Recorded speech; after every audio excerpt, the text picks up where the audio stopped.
नमस्कार दोस्तों, मैं हूं डीएसके और आप देख रहे हैं डीएसके टॉक्स। गाइस, आज ना मैं उस इंसान के बारे में बात करने वाला हूं जिसको मैं बहुत चाहता हूं, जो मेरे रग रग में बसती है। उसका नाम सुनते ही मेरे वर्ड्स निखर जाते हैं, मेरा परफॉर्मेंस निखर जाता है। मैं पता नहीं कौन सी अलग ही दुनिया में चला जाता हूं। अलग बात है कि उस खास इंसान का नाम लेकर मेरा परफॉर्मेंस सुधर जाता है, लेकिन उस खास इंसान का परफॉर्मेंस कभी नहीं सुधरा। उस खास इंसान ने दो दो रियलिटी शोज किए हैं और दोनों में ही रनर अप रही है। जी हाँ, मैं बात कर रहा हूँ मेरी बहुत चहेती, मेरी खास, जिसके बगैर मुझे जिंदगी नहीं आती है राज। वो है none other than Akhil Bharatiya मोहल्ला आंटी उर्फ मिस ग्रेस। हालांकि ये अखिल भारतीय मोहल्ला आंटी नाम मैंने ही दिया था उन्हें। अब आप लोग कहेंगे, भाई अब क्या कर दिया मिस ग्रेस ने? यार दीपक, आप क्यों उनकी इतनी पब्लिसिटी कर रहे हो तुम? तो भाई ऐसा है कि मिस ग्रेस को या उनकी जो पेड आर्मी है ना, उनको शायद मुझसे मिस ग्रेस की जो दूरी है ना, वो बर्दाश्त नहीं होती है।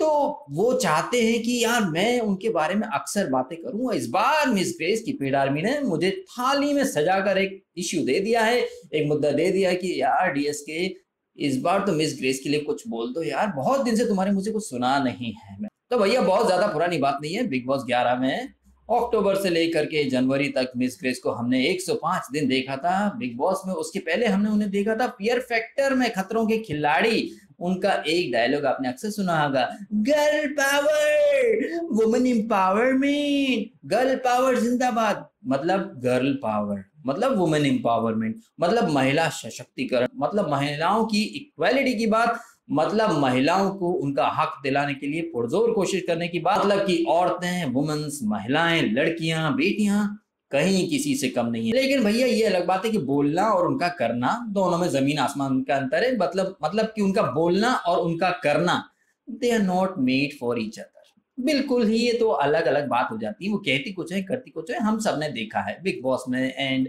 अब तक हम देख ही रहे हैं। अब बात करता हूँ मुद्दे की कि हुआ क्या है। अब ये तो सभी को पता है कि रेप की इतने सारे इंसिडेंट्स हुए हैं, बलात्कार हुए हैं छोटी बच्चियों के साथ, मासूम बच्चियों के साथ। तो ये जो टाइम है ना, ये टाइम है सबको एक साथ आने का, एक साथ इकट्ठा आने का और अपनी आवाज उठाने का।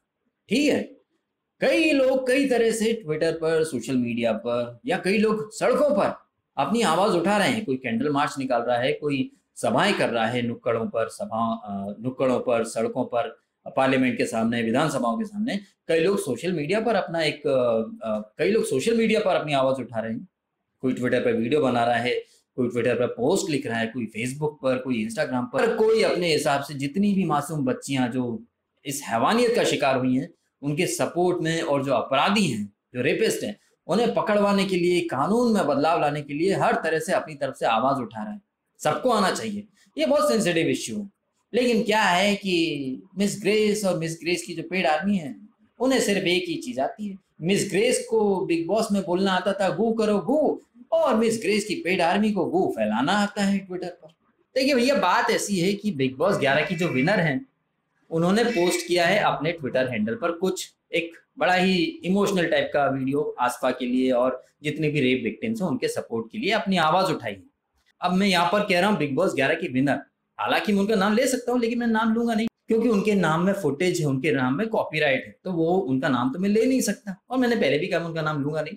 लेकिन मैंने ये जरूर कहा है कि हाँ, मैं उनके खिलाफ सुनूंगा नहीं, उनके खिलाफ कुछ बर्दाश्त करूंगा नहीं।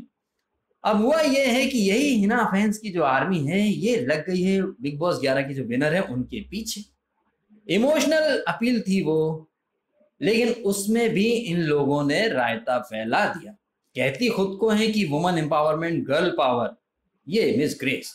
लेकिन अगर किसी ने आसफा के लिए या और बच्चियों के लिए आवाज उठाई है तो उसी को ट्रोल कर दो, उसी को ट्रोल कर दो, और अनाप शनाप तरह की बकवास करना, अनाप शनाप तरह की बातें करना।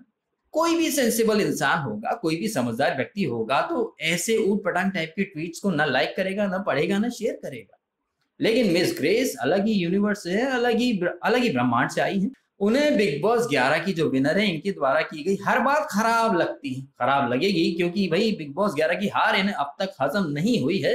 मैं तो यही कहूंगा, miss grace please get well soon. ऐसे सेंसिटिव इश्यूज पर दुश्मन भी साथ आकर खड़े हो जाते हैं, क्योंकि ये इंसानियत का तकाजा है। लेकिन भाई आपसे इंसानियत के तकाजे को एक्सपेक्ट करना भी मिशन इम्पॉसिबल है। हम तो यही कहेंगे, miss grace please get well soon. आपसी मसले अपनी अपनी जगह हैं, लेकिन जहां बात इंसानियत की आए, छोटी छोटी बच्चियों को उनका हक दिलाने की बात आए, साथ में मिलके खड़े हो जाइए। मसले सबके होते हैं, लेकिन ये जो मुद्दा है ये आपस में लड़ाई झगड़ा करने का नहीं है।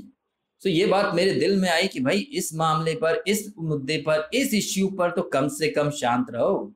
और तमाम चीजें हैं आपस में लड़ने की, तुम्हारे फैन इनके फैन आपस में लड़ें, लड़ते रहें, भिड़ते रहें, और भी मुद्दे आएंगे और इश्यूज रहेंगे, लेकिन प्लीज ऐसे सेंसिटिव इश्यूज पर, ऐसे सेंसिटिव मुद्दों पर बात का बतंगड़ मत बनाओ। ये आपको शोभा नहीं देता। आप इतनी बड़ी सेलिब्रिटी हो तो बिहेव लाइक दैट सेलिब्रिटी। क्यों मोहल्ले की आंटी की तरह बिहेव कर रही हो? समझाओ अपने फैन आर्मी को कि सेंसिटिव इश्यूज में और फोकट की गॉसिपबाजी और फोकट की ट्रोलिंग में बहुत अंतर होता है। सो मिस ग्रेस और उनकी paid army, please get well soon. जनता जनार्दन सब आपकी अदालत में है। आप लोग डिसाइड कर लीजिए क्या ऐसे इश्यूज पर भी आपस में ट्रोलिंग करनी चाहिए। हमारे समाज पर इसका क्या प्रभाव पड़ेगा।